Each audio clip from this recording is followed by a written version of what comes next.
اب ذرا ایک بدچلن عورت کے مکر و فریب کا واقعہ بھی سن لیجیے۔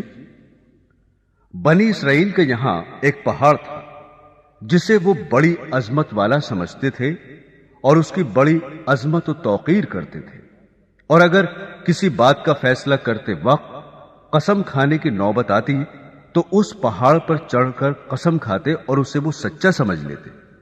اس شہر میں ایک خوبصورت عورت تھی جس کا ایک نوجوان سے ناجائز تعلق ہو گیا۔ عورت نے اس کو اپنے مکان میں بلانا شروع کر دیا۔ شوہر کو شبہ پیدا ہو گیا۔ بیوی سے کہا کہ مجھے شبہ ہے کہ میری غیر حاضری میں کوئی تمہارے پاس آتا ہے۔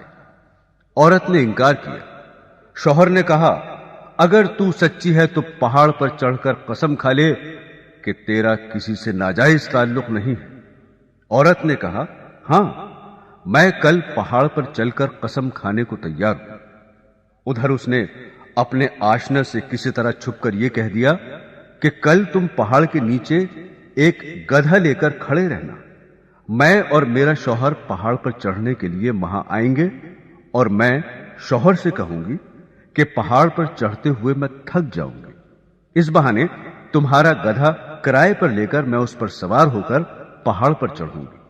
تم گدھے والے کے بھیس میں وہاں موجود رہنا اور گدھے پر مجھے سوار کر کے میرے ساتھ ساتھ چلنا۔ چنانچہ جب دوسرے روز میاں بیوی پہاڑ پر چڑھنے کے لیے گھر سے نکلے اور چلتے چلتے پہاڑ کے پاس پہنچے تو وہاں اس کا آشنا گدھے والے کے بھیس میں گدھا لیے کھڑا ہوا تھا۔ عورت نے شوہر سے کہا چلتے چلتے میں تھک گئی ہوں، مجھے یہ گدھا کرائے پر سواری کے لیے دو۔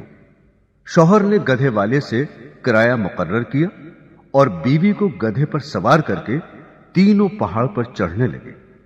جب وہ جگہ آئی جہاں لوگ قسمیں کھاتے تھے تو اس مکار عورت نے اپنے آپ کو گدھے سے نیچے گرا دیا، اور اس گرنے میں اپنی رانے وغیرہ قابل سطر بدن بھی ننگا کر دیا، اور ایسی صورت پیدا کر دکھائی کہ شوہر نے یہی سمجھا کہ گدھے سے اتفاقاً گر گئی اور گرتے ہوئے اتفاقاً ننگی ہو گئی ہے۔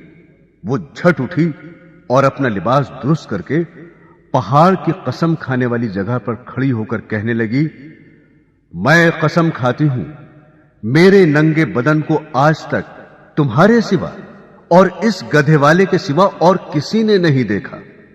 شوہر مطمئن ہو گیا کیونکہ اس نے یہ سمجھا کہ اس گدھے والے نے اسے گدھے سے گرتے ہوئے اس کا ننگا بدن اتفاقاً دیکھا۔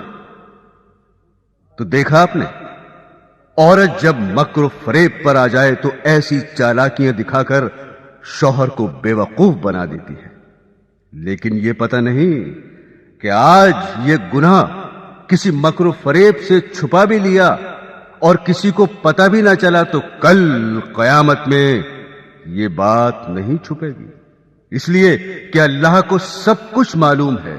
اللہ سے کوئی کام چھپا ہوا نہیں، دنیا والوں سے چھپ سکتا ہے لیکن اللہ تعالی سے نہیں چھپ سکتا، اور اللہ کے نبی صلی اللہ علیہ وسلم نے اس کا عذاب بتا دیا کہ ایسی عورت سینے کے بل جہنم کے اندر جلے گی۔